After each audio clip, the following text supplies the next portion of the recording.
Bonsoir à tous, je suis ravi de vous accueillir sur le plateau de cet actuel JT numéro 3. Nous sommes le jeudi 21 décembre, il est 19 h. Je vous le disais, actuel JT numéro 3 qui sera malheureusement le dernier, puisque vous le savez, vous êtes nombreux à nous suivre et vous le savez sans aucun doute, la tentative d'Yves Le Blévègue pour boucler le tour du monde en solitaire contre les vents s'est malheureusement arrêtée dans la nuit du 13 au 14 décembre à la pointe sud de l'Argentine, précisément évidemment dans les eaux tumultueuses du Cap Horn. Le sommaire de cette émission sera forcément un peu adapté, une émission spéciale. 3 invités qui seront en ma compagnie sur le plateau. Dans un instant, Yves Le Blévègue, nous avons tous envie évidemment de savoir comment il se sent, quel est son état d'esprit, ce qu'il a vécu en tant qu'homme et en tant que marin. Samuel Toile, le président du groupe Actual, sera également en ma compagnie sur le plateau. Là aussi, beaucoup de questions. L'avenir, évidemment, de ce parrainage, de ces aventures maritimes qui nous passionnent. Et puis, notre troisième invité, c'est Emmanuel Bachellery. Il est coordinateur du collectif Ultime, dont fait partie, évidemment, Team Actual. Et on reviendra notamment sur ce qui s'est passé concernant Yves, mais aussi sur cette année assez exceptionnelle pour les Ultimes et quelles sont les perspectives. Pour nous suivre, vous le savez, vous en avez déjà l'habitude, les réseaux sociaux sont mobilisés. Facebook Live, en ce moment, nous sommes en direct, mais aussi l'ensemble des réseaux sociaux, Twitter, Instagram, Facebook et YouTube, avec un mot-clé, Team Actual. Évidemment, nous l'attendions en pleine forme. C'est Yves Le Blévègue qui est nous. Merci beaucoup d'être avec nous, Yves. Ouais, bonjour Ronald. Bon, la première question, il y a une semaine, tu vivais une mésaventure dont on va parler en longueur. Comment tu te sens aujourd'hui, une semaine après ? Et effectivement, il y a une semaine, jour pour jour, enfin heure par heure, j'étais à l'intérieur de Actual dans une fâcheuse posture. Et écoute, moi, en fait, je vais bien, physiquement, je vais super bien. En fait, je sors quand même de 3 semaines de sport intensif, donc je suis plutôt en pleine forme. Moralement, ça va comme un projet qui s'arrête, quoi. Donc il y a quand même un petit sentiment d'inachevé qui n'est pas très agréable. Mais l'essentiel, c'est d'être là, en pleine forme, avec plein d'idées, avec l'envie de continuer, avec plein d'envie, en tout cas. Et voilà, donc ça va. On va reparler de ton ressenti, évidemment, parce que c'est ce qui nous intéresse, parce qu'on était loin, on vivait ton aventure quand elle se passait bien, et puis évidemment quand elle s'est mal terminée. Que s'est-il passé, précisément ? Eh ben, écoute, on était à un passage stratégique de notre tour du monde. C'est-à-dire que le passage du Cap Horn, c'est vraiment le passage obligé qui est le plus compliqué météorologiquement parlant, parce qu'on se retrouve à passer au sud de l'Amérique du Sud, qui est très sud, c'est 57 sud, c'est l'équivalent du nord de l'Écosse. Donc on est dans une zone où il n'y a pas un seul continent qui arrête ni les vagues, ni la mer, ni le vent. Enfin, en fait, les systèmes météo font le tour de la planète comme ça. Donc forcément, de passer ça à l'envers, il y a des moments qui sont un peu râpeux. Donc on le savait, et c'était exactement conforme à ce à quoi on s'attendait. Donc dès le Cap Horn franchi, le vent est rentré fort, ça va être, on va dire... Ça va être un force à 7, force 7 avec des rafales à 8, de façon conforme à ce qu'on attendait. J'avais adapté la voilure et la vitesse de l'Actual pour ce genre de conditions, avec une mer assez forte, des creux de 5 mètres qui faisaient bouger le bateau un peu dans tous les sens, mais ça progressait gentiment et puis de façon normale. Je savais que j'avais 36-48 heures de dur, d'inconfortable, avant de pouvoir faire un peu de nord, pour pouvoir refaire un peu de nord, pour retrouver des conditions de navigation plus confortables. Est-ce que tu sens le moment où ça bascule, alors pardon de l'expression, mais au sens propre comme au sens chaviré, au sens figuré, au moment où ça chavire ? Effectivement, ça bascule. L'expression est adaptée. Il y a un moment donné, le bateau est retombé dans une vague, ça fait un sale bruit, mais ça n'a pas fait un grand crack brutal, mais ça fait une drôle de sensation. Un choc assez violent parce que l'ordi s'est éteint, il y a eu un choc assez violent. Et ma crainte, justement, comme il y a de l'électronique qui s'est éteinte, c'était qu'il y ait un blackout électrique, qu'il y ait un problème électrique, c'est ce à quoi j'ai pensé tout de suite. Donc j'ai tout de suite vérifié que l'électronique était en route et que le pilote fonctionnait correctement, ce qui était essentiel quand on est en solitaire. Et le temps de vérifier ça, j'ai entendu d'autres sales bruits là, de composite qui lâchent. Et j'ai senti le bateau pencher de façon anormale. Et là, j'ai tout de suite compris qu'il y avait une casse majeure. Et qu'est-ce qu'on se dit à ce moment-là? On Bah, se on dit, dit, c'est foutu, bah, je peux pas récupérer, je peux pas remettre le bateau dans le bon sens? Ah oui, là, on peut strictement rien faire. Là, la seule chose qu'on se dit, c'est je vais me mettre en sécurité, je vais aller à l'endroit du bateau qui va rester au sec. Et ce que j'ai fait immédiatement, et puis le bateau est resté un peu suspendu, enfin il s'est couché à 90 degrés, donc couché sur l'eau, posé sur son mât. Là, il est resté peut-être une dizaine de secondes comme ça, où j'ai eu le temps de récupérer un truc ou deux dans la cellule de vie, qui était déjà, qui n'était pas encore envahi d'eau, mais qui était quand même à 80 degrés.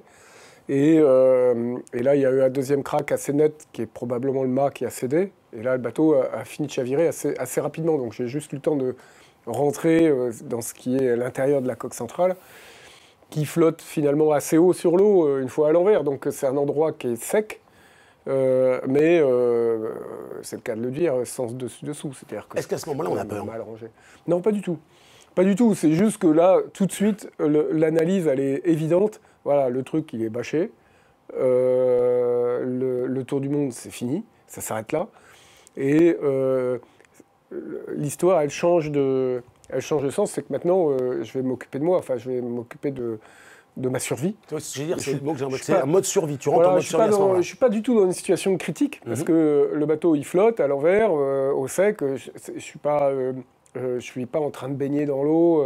Ce n'est pas une situation critique, sauf que je n'ai plus la main sur mon destin. Je vais être obligé de demander assistance pour me sortir de ce mauvais pas. Et c'est ça ce qui change radicalement la situation. C'est ce que j'allais te situation. poser. Psychologiquement, tu pars seul sur un bateau et d'un seul coup, tu dis que ton destin, peut-être ta vie, va dépendre d'autres personnes. Est-ce que c'est à un moment dans le cerveau, tu changes de paradigme et tu te dis « Ok, la situation ne dépend plus de moi ». Est-ce qu'on y pense? Alors, elle ne dépend plus de moi, c'est pas tout à fait vrai, parce qu'elle va dépendre énormément de mes réactions et de la qualité des informations que je vais pouvoir transmettre à terre. Et c'est ce à quoi je m'attache. Même si c'est des situations qui, heureusement, nous arrivent pas souvent, on s'est préparé, enfin, je m'étais préparé à ce genre de situation.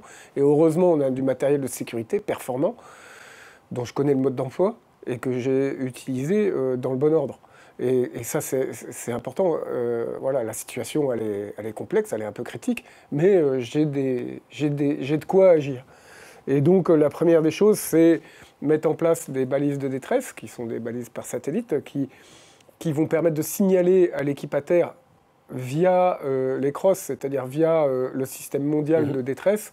Voilà, le bateau n'émet plus des signaux normaux, mais il émet un signal de détresse, donc ça veut dire qu'il y a quelqu'un à bord. Il y a 2 balises de détresse à bord, je les ai déclenchées à 20 minutes de décalage, ce qui annule tout questionnement concernant une éventuelle fausse alerte. Là, c'était sûr qu'il y a quelque chose. Et après, dans un second temps, avec un téléphone par satellite, un Iridium, qui est juste comme un GSM un peu plus gros, réussi à envoyer un message, où là, c'était un peu plus compliqué parce qu'il fallait sortir à l'extérieur.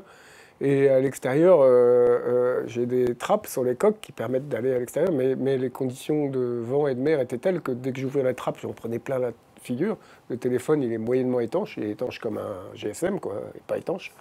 Et donc, il fallait que je fasse très attention à trouver une bonne position. Donc, j'ai mis un peu de temps avant de pouvoir envoyer un message. On continue d'en parler. Avant cela, tu le sais sans doute, désormais, les collaborateurs d'Actual ont suivi tes aventures. Ils ont souhaité te poser des questions. Alors, je vais t'en proposer une ou deux, et puis après, on continuera, notamment parce qu'il y a eu beaucoup de questions sur le fait que quand on se retrouve coincé comme ça, qu'est-ce qui se passe dans la tête, comment on le vit.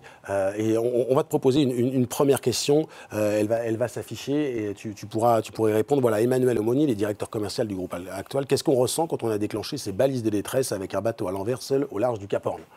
Pour l'instant, tout ce que tu nous dis, c'est que tu gères, tu es dans une forme de gestion. Le moment où tu émets tes 2 signaux de détresse, de façon très lucide, effectivement, pour pas qu'il puisse y avoir de maîtrise, après, est-ce qu'il y a un moment où on descend un peu et on se dit, OK, maintenant je suis là, qu'est-ce que je fais? Est-ce qu'on est dans la gestion? Est-ce qu'on est dans le stress? Est-ce qu'on est dans la panique? Est-ce qu'on est dans le entre guillemets, pas le confort, mais dans la certitude de ce qu'on doit faire? Comment ça se passe? Bah déjà, il faut imaginer qu'un multicoque à l'envers, c'est une situation assez stable. Donc, je ne me sentais pas en danger en tant que tel. Donc, une fois que j'ai eu la certitude de prévenir la Terre et d'avoir eu un petit échange aller-retour, en tout cas, voilà, j'ai eu accusé de réception qu'il y a eu un échange. Voilà, je veux organiser mon espace pour organiser ma survie, que ce soit le plus confortable possible. Parce que, évidemment, le bateau, il chavire. n'importe quelle pièce de vie qu'on prend et à laquelle on fait faire un 180 degrés, le rangement il est moins net. Donc c'était quand même un peu le bazar. Donc j'ai mis de côté, j'ai réuni à un endroit précis tout ce dont je pouvais avoir besoin, des trucs essentiels, c'est un couteau, des lampes, des balises de détresse, la balise qui va me permettre de suivre le bateau après, des vêtements chauds. Je me suis mis également en combinaison de survie, c'est-à-dire si je venais à aller à la mer, enfin aller dans l'eau, j'étais pas mouillé, c'est-à-dire que c'est une combinaison étanche. Donc voilà, tout ça, c'est fait dans l'ordre, histoire d'organiser mon environnement de façon assez méthodique. Il y a un moment donné où je me suis dit, je peux me reposer un peu, alors c'est des trucs assez étonnants, mais je peux me reposer un peu, donc je m'allonge un peu sur un matelas qu'il y avait là, et quand je regarde au-dessus de moi, je vois l'endroit que je trouvais confortable, c'était juste sous le moteur, en fait, et que je vois au-dessus l'espèce de gros bloc de fonte qui tenait par je sais pas quoi, et là, j'ai pas du tout eu confiance de rester là. Je vais bouger. Et voilà. Mais en fait, il y a quand même pas mal de choses à faire, et puis j'étais aussi en liaison avec la Terre pour savoir à peu près comment ça allait se passer. Est-ce qu'il y a un moment où on prend conscience? Tu le disais, tu dis c'est fini, mais est-ce qu'il y a un moment où la colère, la frustration, le sentiment d'échec, l'envie de pleurer, l'envie d'hurler ressort une fois qu'on a procédé à ces mesures d'urgence que tu nous expliquais? C'est pas aussi net que ça va être un peu plus tard. Ça va être un peu plus tard après l'évacuation. Pour l'instant, là, je suis vraiment dans l'action, en fait. Et ça a été suffisamment vite, ça n'a pas duré très très longtemps, ça a duré une douzaine d'heures, c'est pas très très long. Enfin, donc j'avais de quoi faire en matière d'action et d'action à mener à bord, oui, tout à fait. Je te propose une autre question, là aussi d'un collaborateur d'Actual, toujours un peu sur la même thématique, parce que forcément, on a envie, entre le moment où vous avez chaviré et le moment où vous avez secouru, comment avez-vous tenu? Que se passe-t-il dans la tête d'un homme dans ce genre de situation? C'est un peu la question que je te posais il y a une minute. C'est une situation inconfortable, dans laquelle je n'avais pas envie de me mettre, mais je savais que le risque existait, donc j'étais malgré tout un peu préparé. En tout cas, ça aurait été suicidaire de ne pas se préparer à ce genre de situation. Et voilà, il y a une chose importante qui me faisait réellement peur et qui m'inquiétait, c'était les moyens qui allaient être mis en œuvre pour m'évacuer du bateau. Et ça, j'avais aucune maîtrise des moyens. Aérien ou maritime. Voilà. Et même dans les moyens maritimes, si c'était un gros cargo comme il y a quand même quelques gros tankers qui passent au sud du Cap Horn, si c'est un bateau comme ça qui est dérouté, dont c'est pas du tout la vocation d'assurer des secours en mer, mais qui peuvent le faire, enfin. Et si l'idée était de me retrouver devant un quai en ferraille de 15 mètres de haut, qui monte, avec un bateau qui monte et qui descend de 5 mètres, on voit ces images, évidemment. À essayer de monter sur une échelle, c'était extrêmement dangereux. Donc j'ai préféré, dans les échanges que j'ai eus, j'ai préféré même dire, voilà, il y a des solutions de secours que je ne prendrai pas parce que je ne suis pas en danger à bord de Actual et je ne me mettrai pas dans des situations dangereuses pour aller me mettre en sécurité, mais avec une transition trop dangereuse. Donc je voulais garder cette lucidité de choisir, en quelque sorte, ma façon d'évacuer. Mais c'est marrant parce que tu emploies à l'instant le mot que j'allais employer, lucidité. Je t'écoute et je me dis, quand même, à aucun moment, non pas les sentiments, mais les sensations, la peur, et tout ça, tu es resté lucide à partir du moment où ça s'est retourné jusqu'au moment où visiblement... Il y a eu des moments un peu de difficulté de prise de décision, c'est-à-dire qu'il y a des moments où je sais que j'ai ça à faire, mais j'avance, merde, je vais faire ça dans quel ordre? Tu vois, il y a des moments un peu de confusion. Et tu te dis, de ma décision, de mon choix, peut dépendre une partie de ce qui va se passer derrière. Ah bah ouais. On voit ce retour à terre. Clairement, la sensation d'être dans un moment un peu critique. Enfin, faut pas faire le con. Là, il y a quand même quelques cartouches de grillé. Le suraccident serait dangereux. Donc, une autre question qui concerne justement cet élytrelage qu'on te propose, et aussi... Juste, on voit ces images, on te voit souriant, on te voit accueilli par les officiels. Qu'as-tu ressenti en t'élevant dans les airs lors de ce sauvetage? Est-ce que tu dis, ah yes, c'est bon, c'est fini, l'histoire est clairement finie, mais je vais aller à terre et puis je vais passer à autre chose? Déjà, là, clairement dans l'action, l'hélico, ça va très vite. T'as un hélico qui arrive au-dessus, donc quand t'as un hélico stationnaire au-dessus, ça fait quand même un sacré bazar. Très très bruyant. C'est très bruyant, ça fait beaucoup de vent. Il y a 2 mecs qui descendent, qui me prennent en charge, qui m'expliquent par geste la façon dont ça va se passer. Où je connaissais un peu la procédure et je les ai rassurés par mon attitude qu'ils savaient que je... On revoit ces images, voilà. C'est incroyable. Et puis voilà, ils passent une sangle sous les aisselles. Et hop, me voilà arraché. Mais tu les considères comme tes sauveurs à ce moment-là? Ah ouais, puis les gars, ils étaient vraiment top. Enfin là, on avait affaire à des plongeurs de l'armée chilienne qui étaient à la fois super compétents et puis très généreux et très humains. Enfin, ce qui s'est passé dans l'hélico après était vraiment très chaleureux. C'est-à-dire que c'est un vrai accueil où les mecs qui t'accueillent, ils m'ont accueilli avec énormément de chaleur. Il n'y a pas un moment où j'ai ressenti mais qu'est-ce que tu foutais là, il y a du respect. Ah oui. Eux-mêmes étaient contents d'avoir fait une opération réussie et vis-à-vis de moi très respectueux et puis avec des vrais bons regards francs, quoi. Avant d'accueillir Samuel Toile, le président du groupe Actuel, quand tu revois ces images, bon, là c'est ton arrivée, mais quand tu revois ces images d'hélitroyage... Ouais, avec mes belles chaussures bleues. Oui, avec tes belles chaussures bleues, effectivement, mais tu n'as plus la combinaison. T'en penses quoi, en fait? Tu te dis, bon, j'étais bien, c'était bon, j'avais géré, j'avais fait ce qu'il fallait, tu avais déjà tourné la page, comment tu te sentais? En fait, j'ai fait, avec le recul, et déjà à ce moment-là, je me dis, mais j'ai pas merdé une seule fois. Enfin, tu vois, il y a des moments, on se dit, merde, j'aurais dû faire ci et ça.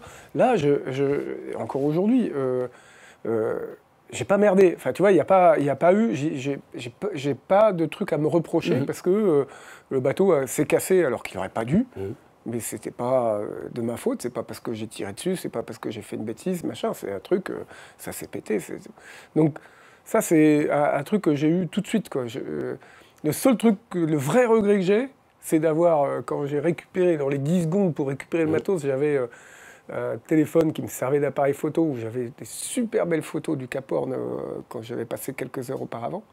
C'était magnifique, et que j'ai oublié de prendre. Donc, il baigne quelque part dans le Pacifique maintenant, et que les photos, elles sont que pour moi. Les plus belles photos sont celles que tu vas garder en tête. Voilà. Alors tu ne le sais pas puisque tu voguais, mais pour cet actuel JT, en fait, on a un dessinateur qui, au cours des 2 premiers numéros, et puis évidemment pour ce 3e, avait illustré un peu ton aventure. Donc voilà, j'ai demandé à Samuel Toile, le président d'Actual, de nous rejoindre, de prendre place à tes côtés. Voilà donc son sentiment. Alors, on ne voit pas bien, on a bien compris que tu avais plongé. Et Samuel, je crois qu'Yves veut repartir. Merci d'être avec nous, Samuel Toile, le président. Avant de reparler du vécu, évidemment, de comment vous avez ressenti, vécu, analysé, transmis cet échec et cette tentative, la question, évidemment, qu'on a envie de se poser, est-ce qu'il y aura de nouvelles aventures d'un bateau qui portera le nom d'Actual ou Team Actual ? Alors c'est un petit peu tôt pour répondre à cette question. On vient de traverser une période, somme toute, compliquée, chargée en émotions, en événements. Donc on est encore dans cette phase d'activité. Donc Yves a très bien expliqué tout ce qui s'est passé. Ce qu'il a pas dit, c'est que pendant que lui était plutôt en confiance dans l'action, nous on était à terre et on subissait tout ça. Et lui n'a pas eu peur, mais nous avons eu très peur parce que, évidemment, quand à 5 h du matin, on est réveillé et qu'on apprend que les 2 balises ont été activées et qu'on n'a pas de nouvelles, on est très inquiet. Et donc, il y a eu une première étape qui était cette phase de peur pour lui. On a été très vite rassurés parce qu'il a réussi à nous contacter. Et donc, de fait, après... La question de son sauvetage a été notre action et on s'est aussi mis en mouvement à ce titre-là. Et le team a vraiment bien géré cette période. Et puis là, on est rentré maintenant dans une 3e étape qui est le sujet de la récupération du bateau qui nous occupe maintenant depuis plusieurs jours et qui fait notre actualité. Donc on est encore dans l'action de ces différentes séquences qui sont qui sont enchaînés. Et donc, de fait, c'est encore un petit peu trop tôt pour répondre précisément. C'est évidemment la question qu'on a tous envie d'avoir une réponse, et évidemment une réponse positive. Yves, tu écoutais ce que disait Samuel. Est-ce que tu pensais justement à ce qui se passait en disant j'ai déclenché ma première balise, j'ai déclenché ma seconde, qu'est-ce qui se passe? Est-ce que tu sais ce qui se passe? Je me projeterais très bien dans ce que c'est stressant ou c'est rassurant de se dire que en fait, je m'efforçais de renvoyer des signaux rassurants. Justement, en mettant à la place de l'équipe à terre, justement de renvoyer des signaux qui puissent à minima les inquiéter, et à la fois de profiter de leurs compétences et de leur réseau pour leur transmettre des informations, et ça c'était vraiment important. Tout type d'informations qui pourraient être utiles pour ce moment critique que j'ai décrivé tout à l'heure, qui est l'évacuation du bateau. Donc j'ai transmis des informations que l'équipe à terre a retransmis sous forme de dessins, de choses comme ça, qui puissent aider, en tout cas orienter les systèmes de secours pour maximiser les chances d'évacuation en bonne sécurité. Et ça, c'était vraiment important d'avoir ce lien-là. Et on sait, et ça confirme dans ce genre de situation, que la maîtrise des moyens de communication d'urgence est essentielle. Dans ce genre de situation. Samuel, vous évoquiez évidemment votre émotion, votre stress à ce moment-là, mais quand on est armateur, quand on est à la tête d'un groupe qui a un bateau qui vient de chavirer dans le Cap Horn, il y a sa propre émotion, il y a l'émotion du team actuel, il y a aussi l'émotion des collaborateurs actuels, ils ont été très nombreux. Comment on arrive à, je ne sais pas, dépasser d'abord sa propre émotion, comment on arrive à en parler, comment on arrive à positiver, comment on arrive à rassurer, comment on arrive à être dans l'échange? Je crois que le principal, c'est d'être authentique. Et donc, très vite, il y a effectivement la partie communication qui peut être un petit peu préparée.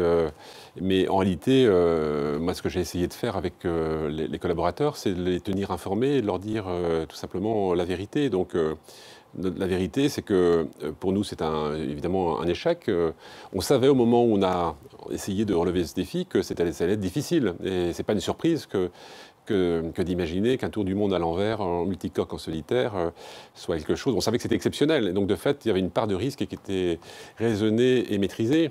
Ce que j'ai dit aux collaborateurs ce matin que Yves a rencontré, c'est que moi, j'assume pleinement la responsabilité de ça. Ce choix a été posé et l'entreprise a validé ça. Et donc, en aucun cas, je peux faire reposer la responsabilité à Yves. J'assume pleinement ce choix parce que dans l'entreprise, on a des valeurs, des valeurs humanistes, on a des valeurs autour de l'innovation, de l'engagement, de l'excellence.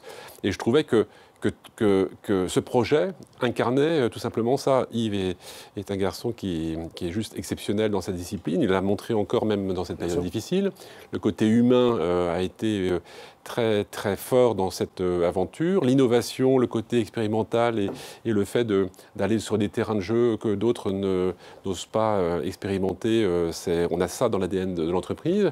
L'engagement, il l'a montré bien sûr. Et puis, on est dans une classe qui est juste, pour moi, la plus prestigieuse de la course au large. Et donc, rivaliser avec les autres teams et les autres marins qui sont tous plus excellents les uns que les autres, ça nous oblige à être bons. Et donc, on a essayé à notre façon de marquer une page de l'histoire de la course au large. On n'a pas réussi. Après, ce qui compte, c'est qu'est-ce qu'on fait de cette situation, cet échec, cette épreuve. Et évidemment, notre attention, c'est de s'appuyer sur ça pour pouvoir reconstruire quelque chose de positif. Et c'est ça que j'ai expliqué aux collaborateurs et c'est ça que j'essaie de transmettre parce qu'en réalité, je suis évidemment convaincu par ce que je suis en train de vous dire. Alors, une question justement d'un collaborateur. On a commencé à y répondre, mais peut-être que l'un comme l'autre, vous allez pouvoir détailler, concerne évidemment ce bateau, ce team actuel. Où est-il? Est-ce qu'on va pouvoir aller le récupérer? Est-ce que c'est difficile? Pourquoi est-ce difficile? Peut-être Yves, tu étais évidemment sur zone. Qu'est-ce que tu peux en dire? Est-ce qu'on sait précisément où il est? Qui peut aller le chercher? Comment ça se passe? Alors, on sait précisément où il est parce que dans l'inventaire du matériel de sécurité qu'il y avait à bord, il y avait une balise en plus autonome qui renvoie la position sur une fréquence qu'on choisit. C'est-à-dire que là, on l'a mise dans une idée d'autonomie maximum. Donc, on sait qu'on a plusieurs mois d'émission de balise. Donc, on suit le bateau. Maintenant, il est à peu près à la latitude du Cap Horn, à peu près à la hauteur du Cap Horn, et il part à faible vitesse vers l'est, donc vers le milieu de l'Atlantique. Après, la difficulté, c'est qu'on est dans une zone du globe où il n'y a rien. Il n'y a pas de port de commerce, il n'y a pas de pétrole, de plateforme pétrolière qui suppose, par exemple, des moyens techniques importants et tout.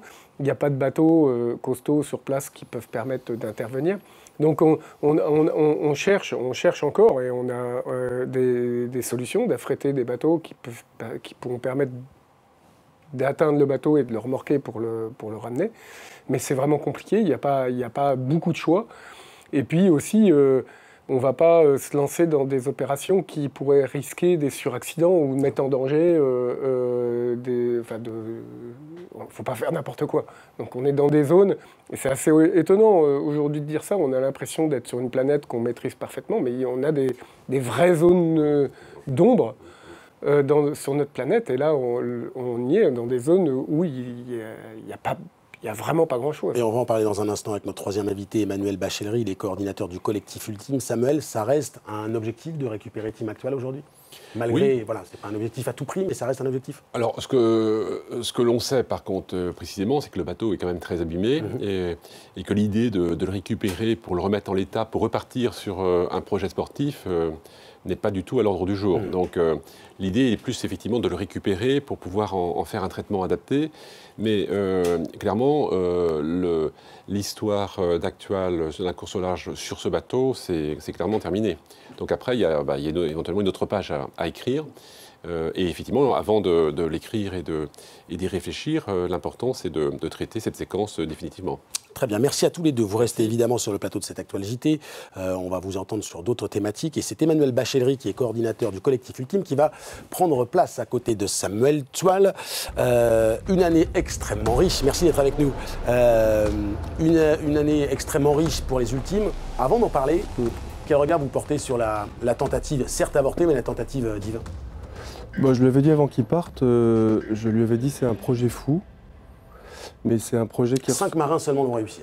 Oui, et puis le record précédent date d'il y a pas mal d'années maintenant. Donc non, c'est un projet qui leur ressemble.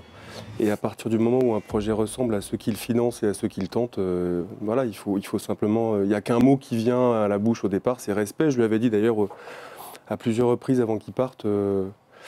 Reviens et reviens entier, parce que c'est ça que quand on voit un bateau partir autour du monde, on a le sentiment que c'est aujourd'hui, comme c'est tellement médiatisé que c'est assez simple, en l'occurrence c'est quelque chose d'inouï de faire ça, de partir en solitaire, en multicoque autour de la planète, que ce soit à l'envers ou à l'endroit, c'est quelque chose que très très peu d'hommes ont fait. Mais alors justement, question de profane, on a l'impression, encore une fois, en profane, que c'est presque facile. C'est-à-dire qu'on a des bateaux qui sont aujourd'hui modernes, avec de la technologie, et qu'il suffit quasiment de se mettre dessus et qu'on va arriver au bout. On est loin, ça reste une aventure extrêmement humaine.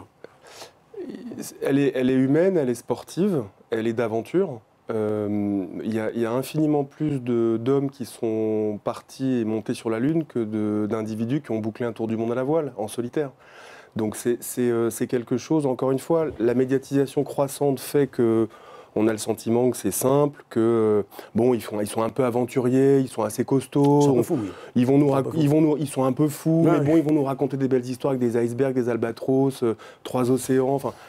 Mais ça reste quelque chose d'extrêmement engageant. Il se trouve qu'en plus, j'ai eu la chance, Yves m'a emmené il y a maintenant 1 an et demi. On est parti faire une régate au sud de l'Angleterre. Et donc on est parti de la Trinité, on est monté au sud de l'Angleterre, on a fait la régate et on est redescendu à la Trinité, on a passé 3 jours en mer, on était 7 à bord. Le dimanche, en fin d'après-midi à la Trinité-sur-Mer, quand je suis parti sur le ponton, j'étais cassé en 18. Oui. Et on était 7 à bord, et donc on était 7 à mouliner, on était 7 à être dehors, on était 7 à se relayer, on était 7 à dormir dans une bannette où vous avez un dessus en carbone qui vous tape dans la tête à chaque fois que le bateau tape. C'est des machines qui sont exceptionnelles. Elles font partie des plus belles machines que les ingénieurs ou les bureaux d'études ou les architectes ou les chantiers construisent.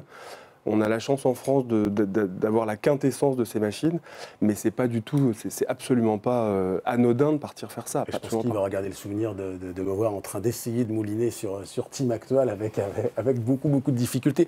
Tu as l'impression, Yves, de faire partie, en skippant un ultime, d'une famille, et d'une famille assez unique, il faut bien le reconnaître. Une sorte de skipper de l'extrême, d'aventurier, comme il y en a peu aujourd'hui. Il va dire non. Oui, mais on n'est pas obligé de le croire, mais je suis Ouais, obligé de lui poser la question. En tout cas, moi je suis vraiment heureux, mais fondamentalement, enfin profondément heureux d'avoir le bonheur de skipper, de commander ces machines à vent extraordinaires. On a des machines, mais qui sont des rêves même pas des rêves de gosse.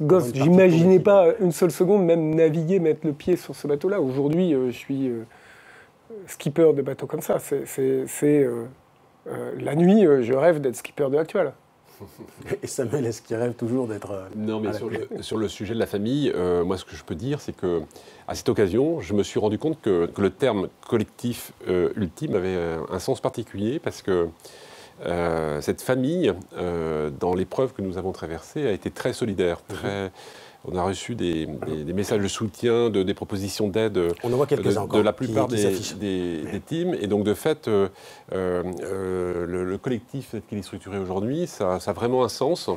Et effectivement, la préoccupation partagée, c'est à travers ce que l'on fait, mais ce que font aussi les autres teams, c'est de construire l'histoire de la course au large et de permettre au plus grand nombre de participer et de rêver sur ces aventures en mettant en avant des hommes qui sont exceptionnels, parce que ce sont des sportifs évidemment, mais ce sont aussi des aventuriers. Voilà, on parlait d'esprit de famille et vous allez découvrir les images des retrouvailles entre Yves et les membres de son team. Christian, le routeur, voilà, oui, qui avait été avec nous lors du deuxième Actual JT, et vous aviez pu échanger avec pudeur, comme souvent évidemment dans ce milieu-là, mais comment on se sent quand on est face à des gens? C'est la joie de les retrouver, c'est la déception de ne pas être allé au bout? Qu'est-ce qui domine? Dans le team actuel, il y a team, il y a l'équipe. C'est le paradoxe de la navigation solitaire, c'est-à-dire que moi je suis tout seul à bord, mais au moment du départ, il y avait 80% du job qui était fait. Moi, je ne fais que dérouler le boulot qui était fait et super bien fait par l'équipe, chacun dans son domaine. Donc évidemment, les gars là, Christophe, David, Ronan, enfin tous, quand le truc s'arrête, on leur arrache un truc, quoi. Enfin, tu vois, c'est forcément vécu. Comme moi, enfin, c'est quelque chose de vécu très douloureusement. Donc, le retour à la maison et le fait que le petit débriefing là, dont on a vu quelques images, il était à la fois très intense en émotion, et puis avec énormément de curiosité de la part des uns et des autres, parce que c'était leur bébé aussi. Donc, savoir comment ça s'est passé, comment ceci, cela, le retour, il y a eu un très beau moment de partage. Ouais. Emmanuel Bachellery, ces derniers jours ont résumé un peu l'histoire de l'aventure de la voile. D'un côté, Yves, dont l'aventure s'est arrêtée, et puis de l'autre, une aventure exceptionnelle, celle de François Gabard sur Massif, qui, avec les vents dans le dos, a battu un record extraordinaire. On ne va pas revenir là-dessus, on a l'impression que les performances sont de plus en plus folles. Et jusqu'où ça peut aller, en fait? Donner envie, Emmanuel, à Samuel et à Yves de repartir sur un autre bateau et d'aller s'attaquer à d'autres records, à d'autres défis. Mais comme le disait Samuel, le mot collectif n'a pas du tout été choisi au hasard. Et je ne suis pas sûr d'avoir à les convaincre très longtemps de rester dans l'aventure. On le sent. Oui, en revanche, pour répondre à votre première question sur jusqu'où ça peut aller, il se trouve que l'année dernière, quasiment jour pour jour, j'étais à Brest pour accueillir Thomas Coville, qui arrivait et qui a été le premier homme à tourner à la voile en moins de 50 jours autour de la planète. Bon. Donc on était tous pareil, on s'est dit, mais bon, il est arrivé, il était en morceaux, il était vraiment cramé, et on s'est dit, le prochain qu'il tente là, pour être en dessous de 49 jours 3 heures, ça va pas être coton. Bon. Et puis un an plus tard, j'étais à Brest dimanche, donc de 3h du matin à 22h pour fêter François, d'abord l'accueillir et puis ensuite le ramener au port du château à Brest, et puis le fêter sur le ponton, et puis le fêter avec les journalistes, et puis le fêter. Et on s'est dit, bon là, il met 42 jours, 16 heures. Ça veut dire qu'en moins d'un an de temps, un record qui tenait depuis 2008, qui était en 57 jours, est tombé de 15 jours. Bon. Vous ne trouvez aucune autre activité humaine ou industrielle sur Terre qui progresse aussi vite en si peu de temps. Donc je pense qu'aujourd'hui, le record du Tour du Monde en équipage au Tour du Monde va passer sous la barre des 40 jours assez probablement assez vite. Et franchement, on pourrait dire peut-être qu'en équipage, avec les bateaux de la génération suivante, ils tourneront en 35 jours. Il y a un moment où ça va s'arrêter. Hein. Il y a une époque où le challenge, et il n'y a pas si longtemps que ça, le challenge, c'était le boucler en moins de 80 jours, d'où le nom Trophée Jules Verne. Ça, c'était en 93. Le premier, c'est 93, je crois. Bruno Perron a fait en 79 jours. En 2002, on l'a fait en 64 jours. On a l'impression d'avoir été vite.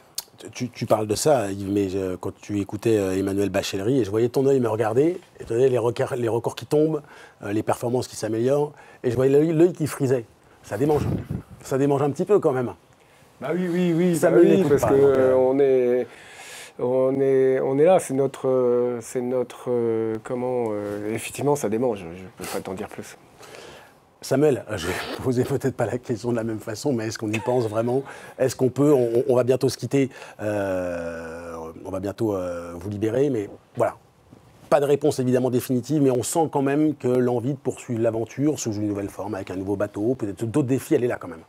Il y a une envie évidemment réelle qui est forte, parce que, encore une fois, on ne peut pas rester sur un échec, ça n'aurait pas de sens, donc il faut rebondir et considérer ça comme une expérience qui devrait nous faire grandir. Après, il y a les principes de réalité. Et la réalité, c'est une entreprise qui a son projet, qui a un projet d'ailleurs assez ambitieux et dynamique pour 2018, et de s'assurer que le projet bateau, qui est un outil pour nous de communication, soit bien corrélé au projet de l'entreprise. Donc il y a des sujets bassement matériels, financiers à intégrer sur cette opération, qui nécessite de sortir de la période d'émotion dans laquelle on est pour bien poser les choses à plat et puis se projeter sur le calendrier. Un calendrier d'ailleurs que l'on connaît bien, parce qu'on s'est fixé des échéances très précises avec le collectif qu'on aimerait bien pouvoir tenir. Donc c'est ça qu'il faut après avoir à l'esprit. Et donc on va réfléchir sur tout ça tranquillement en début d'année. Merci à tous les trois d'avoir été donc sur le plateau de cette Actual JT, en particulier, pardon messieurs, mais évidemment avec Yves, de nous avoir fait partager cette histoire. On va se quitter là.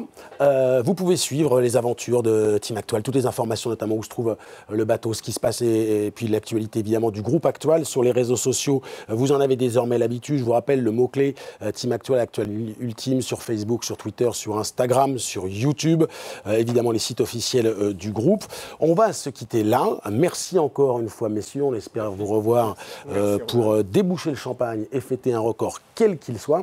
Et puis un générique un peu particulier avec des messages de soutien qui nous sont parvenus et qui te sont évidemment clairement adressés, Yves. Merci d'avoir été avec nous et encore bravo. Merci beaucoup. Merci.